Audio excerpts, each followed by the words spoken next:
Hey everyone. The Gulf of Mexico is much more than just a tourist paradise or an oil-rich region. It's a hotspot for political, economic, and environmental disputes that directly affect the countries around it. So today I'm going to tell you about 10 current political situations happening in the Gulf of Mexico that could change the game in the coming years. Leave a like, subscribe to the channel, and let's dive in. First up, the oil dispute. The Gulf of Mexico is one of the richest oil regions in the world, and this wealth creates disputes between the United States, Mexico, and Cuba. The U.S. is pioneering deep-water oil exploration with high-tech methods, while Mexico is trying to revitalize its oil industry after years of decline. But the big question is, how sustainable is this exploration in the long run? Now let's talk about changes in environmental policies. The U.S. government has been flip-flopping between allowing and restricting oil exploration in the Gulf of Mexico.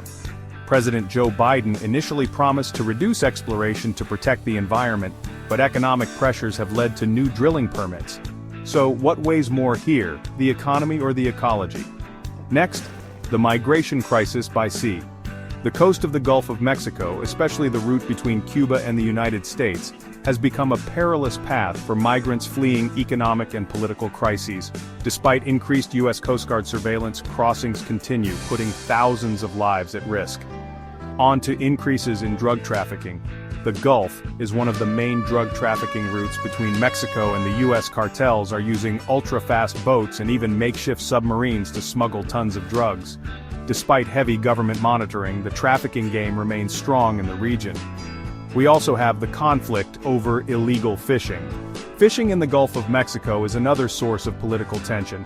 The U.S. has seized Mexican boats fishing illegally in its waters, while Mexican fishermen protest against the depletion of fish stocks due to U.S. industrial fishing practices. This conflict has led to government clashes and protests from fishermen. Next on the list are Mexico-U.S. relations at risk. The relationship between the U.S. and Mexico in the Gulf is complex, with cooperation in oil exploration and maritime security, but disputes over borders, immigration, and drug control. Even small diplomatic tensions could have major economic consequences for both nations. China's eyes on the Gulf. China has been making significant investments in Latin America and recently showed interest in the Gulf of Mexico's energy sector. This raises concerns in the U.S., which sees China's presence as a geopolitical threat. Could this be the start of a new power struggle? The future of Mexico's oil industry is also a hot topic. Mexico had opened its oil industry to foreign companies, but the current government wants to reverse this and empower state-owned Pemex. This could impact international investments and spark legal disputes with foreign companies. Let's discuss the consequences of climate change. Hurricanes in the Gulf are becoming more intense and frequent, posing a political challenge. Governments must decide whether to spend billions on protective infrastructure or relocate communities. The oil industry may also need to adapt its strategies. Finally, Cuba's sovereignty issue. Cuba seeks to explore its Gulf oil reserves to bolster its economy, but U.S. sanctions hinder foreign investment. Cuba is negotiating with Russia and China for support, potentially escalating regional tensions.